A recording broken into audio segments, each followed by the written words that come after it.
আসসালামু আলাইকুম ওরহমতুল্লাহি ওবারাকাতু। আজ আমার সফর ঢাকা থেকে কক্সবাজার। এবারের সফরের উদ্দেশ্য ট্যুর নয়, ভিন্ন একটি কারণ। এবারের ঈদটা আমি কক্সবাজারেই কাটাবো কিছু সুবিধাবঞ্চিত মানুষের সাথে। ঢাকা এয়ারপোর্টে এসে লাগেজ বুকিং দিয়ে টিকিট নিয়ে নিলাম। এবার আমার সাথে ৪ জন ইন্দোনেশিয়ান, যারা কক্সবাজারে রোহিঙ্গা ক্যাম্পে কোরবানি করবে। মূলত এবারের যাত্রার উদ্দেশ্য এটাই, যাদেরকে আমি গাইড করে কক্সবাজার এবং তার আশেপাশের এলাকা ঘুরিয়ে দেখাবো। ফ্লাইট কলিং হয়, কানেক্টিং বাসে চলে যাচ্ছি ফ্লাইটের কাছে।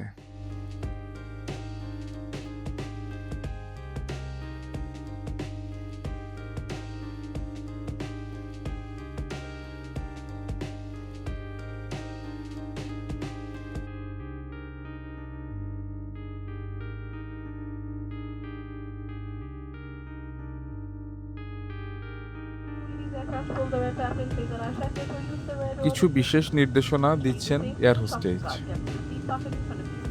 Sharp signal shortly, you should press the brake.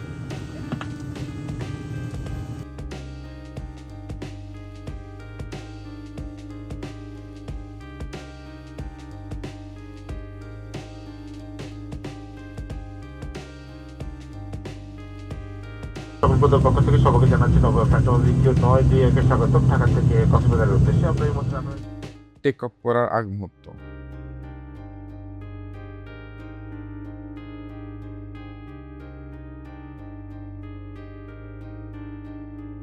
আজ আকাশ অনেক মেঘাচ্ছন্ন ছিল। যখন মেঘের উপরে প্লেন উঠল, তখন এক অতুলনীয় সৌন্দর্যের সাক্ষী হলাম। আল্লাহর সৃষ্টি কতই না সুন্দর।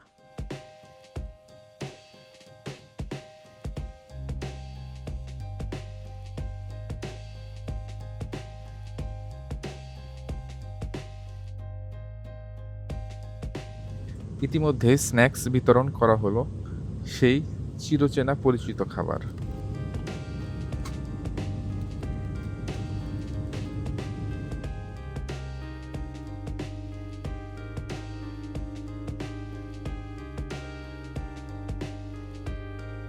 দেখতে দেখতে আমাদের বিমান কক্সবাজারের উপরে চলে আসলো। বিমান ল্যান্ডিং এর আগেই খুব মনোমুগ্ধকর দৃশ্য কক্সবাজারে পেয়ে যাবেন। ল্যান্ডিং এর আগেই এক ঝলকে কক্সবাজার শহর। আলহামদুলিল্লাহ নিরাপদায় ল্যান্ডিং করলাম। এয়ারপোর্ট থেকে সোজা চলে আসলাম আমাদের হোটেলে।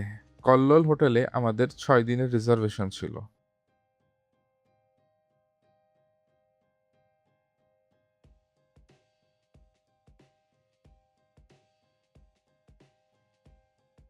আমাদের রুমটা ছিল সি ভিউ, বেশ চমৎকার।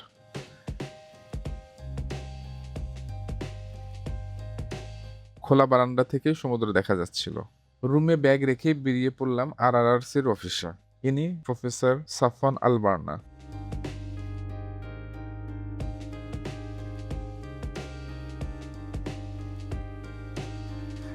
আরআরসির অফিসের কাজ শেষ করে চলে আসলাম ইনানি বিচের ফাইন ডাইনিং রেস্টুরেন্টে। ফাইন ডাইনিং একটি সাজানো গোছানো রেস্টুরেন্ট, যার ফুড কোয়ালিটিটা অনেক সুন্দর।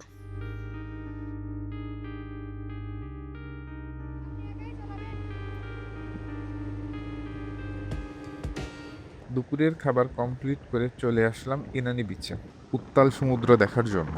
এবারই প্রথম আমি বর্ষার ভিতরে কক্সবাজার এসেছি। বৃষ্টির ভিতরে কক্সবাজারের সৌন্দর্যটাই অন্যরকম। হোটেলে ফেরত যাওয়ার সময় মেরিন ড্রাইভের পাশে এক গরুর হাট ঘুরে দেখলাম।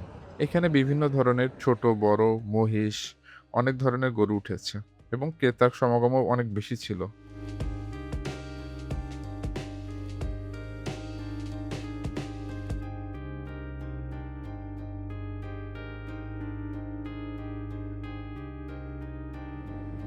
গরুর হাট ঘোরা শেষ করে চলে আসলাম তার ঠিক পিছন সাইডের বিচে। এখানে বেশ কিছু সাম্পান দাঁড়িয়েছিল। চোখে পড়ে গেল মাছ জাল থেকে ছাড়ানোর দৃশ্য। চলে গেলাম কাছে। এখানে কিছু সময় অতিক্রম করে বিকালের সূর্য অস্ত দেখে আজ প্রথম দিনের ঘোরাঘুরি এখানেই শেষ করে হোটেলে ফেরত যাই।